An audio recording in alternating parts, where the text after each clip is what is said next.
Welcome back to another video. I had to check my hair real quick because every time I'm editing, I always see a little hair like boing, and I'm like, why'd you doing that? Anyways, y'all saw the title of this video. I didn't want to start this video super sad or anything like that, but my fur baby decided that he was gonna go on home a week ago today, actually. It is a Tuesday, actually, and last week he passed away. And the day before it was happening, because he was really sick, and then the day that it happened, that night, all like that kind of like first couple days or whatever, I just was not, I just cried. And then after, I was fine. Like don't get me wrong, I still think about him, and when I first would think about him, I was a little sad because I missed his presence, but grief never consumed me the way that I thought it would. And at first I wasn't upset, but I was wondering why I wasn't just like overwhelmed with grief, or why I wasn't like sad. Like, I didn't feel like I had the right to be happy. Like, a death just happened, and yet I was relieved in a way that I didn't expect myself to. And over time, I've just like sat with myself, I've meditated, I've wrote, and I just realized that joy and grief can coexist. Because at the end of the day, joy is something that's deep down, right? I may not be happy every day, but joy and happiness to me are not the same thing. They're not synonymous to one another. Joy is something that never leaves you. Joy is something that you continue to experience no matter where you're at in life, no matter what's happening, no matter what feelings that you're experiencing at the moment. Joy is always there. To me, it's like joy and peace are like not necessarily the same thing, but joy, peace, and love it's something that it's not something that you just feel, it's something that you are. And one thing that, his name is Zeus, the biggest takeaway, I've learned many things, but the biggest thing that I continue to be reminded of is that no matter what I'm going through, I have to get up every day. I have to take care of myself. I have to be responsible for myself. And I'm not talking about paying bills or just getting up and, doing my chores or just being responsible in life. I'm talking about being responsible and not abandoning myself even in hardship. If I need to cry, that's fine. But I don't need to, if I need to be sad, that's fine. But I don't have to fully let myself go to where it's like I don't care about taking care of myself and doing the things that I need to do for myself to move through the grief, not to sit in it and stay stuck in it, right? And thing is, when I first got him, it was a very impulse decision, right?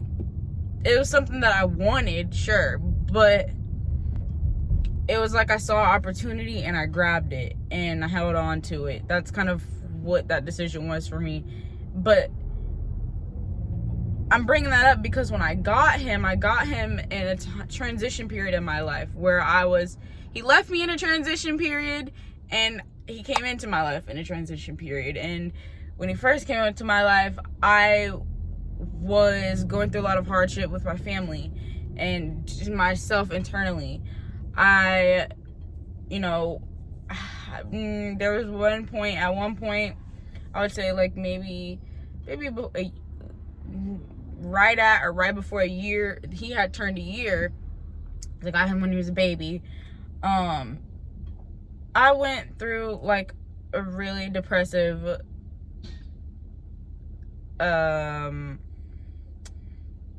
moment. It wasn't even a moment, it was for months, and it went on for a while, but I was going through depression all the time, and it was like, even though I did not want to get it out of bed, I had to, because I had a reason. Like, he almost, for me, he was almost like my why. He was the reason that I said, I'm going to get out of bed today. He was, sorry, I need to turn on the air. It's a little toasty in here. He was the reason that, like I said, that I got out of bed every day. Can I not turn here? Oh my god, this is ghetto. Like I said, I got him in a very, like, not just transition period, but also a really dark time in my life. And I remember those days. They're so vivid. Like, I remember them like they were yesterday. And it was like every day I would look over and he's like trying to jump on my bed, even when I did not want to be bothered. Sometimes I would tell him to leave me alone, but he just wouldn't stop. He would lick my face, or he would like take my hand and like try to play with the toy or the ball. Like, so many things that he did, and just reminded me, even if at the time I didn't recognize it, to still get up, to still keep moving forward. That just because I'm in this space of feeling right now does not mean life stops, because life stops for no one. And there's no point in me putting my life on hold for that. So that's a really big thing that him being in my life taught me. And so even after his passing, it was like he was still there. His presence is still there, reminding me, come on, this is not the time. This is not the time to allow your grief to consume you, because I'm in a real, I before everything happened, like the transition, the mental shift, all of that. Like, I've been talking to y'all about this on here, and I've said it in a few videos just about where I'm at spiritually, mentally, physically, all those things. But it was almost like a reminder that just because I'm gone, don't stop. Remember everything that you learned and keep going. And I was just like, you know what, you're right. There's no reason for me to let my grief consume me. Yes, I miss him, but now when I think about him, I smile, I show gratitude. There's gratitude in my heart. Like, he's probably one of the best things that could have happened to my life, because he taught me not just that, but he taught me so much responsibility and how to just be responsible for myself and not blame everything outside of myself and everything on the outside of in other people's lives, or blaming other people for my responsibilities. Taking full and total responsibility for myself and whatever else I have going on in my life. Because most of the times, the things that are happening in our lives, it's not about just, oh, it's happening for you and not to you. Sure, that's true, but also we gotta start taking more responsibility. We have to start taking more responsibility for the things that happen in our lives, because most of the time we don't. We try to blame it on everything else so we don't have to change. And I've had to shift and change so much for him. Just because I don't want to like go into it or go in depth, because I don't feel like all that's necessary. But having him in my life is almost like having a child, and you also, and like, so there's certain things that you can't do, that you gotta, put up with, tolerate, whatever the case may be. There's just certain things that it comes with, or whatever, especially if you're living with other people. So it definitely brought some challenges, but all in all, the point that I wanted to make in this video, what I really wanted to talk about, is genuinely just the fact that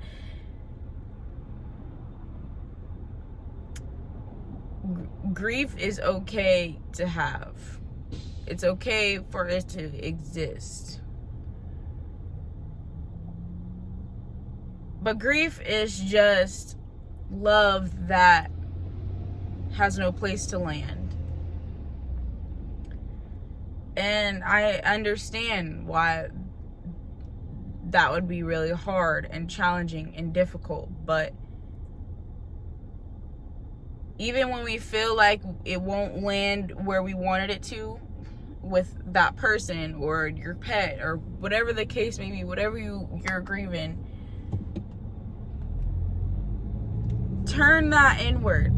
Turn that grief inwards. Because underneath it is just love, unexpressed love that you can give and express to yourself. But I thought I was going to say something completely different, and I don't know, I just flowed, and yeah, that's all I got to say. I'm on my way to get my sister so we can go get food, because we didn't get to go out and eat and celebrate my birthday last week, so that's what we're doing. But peace, love, and light to you all.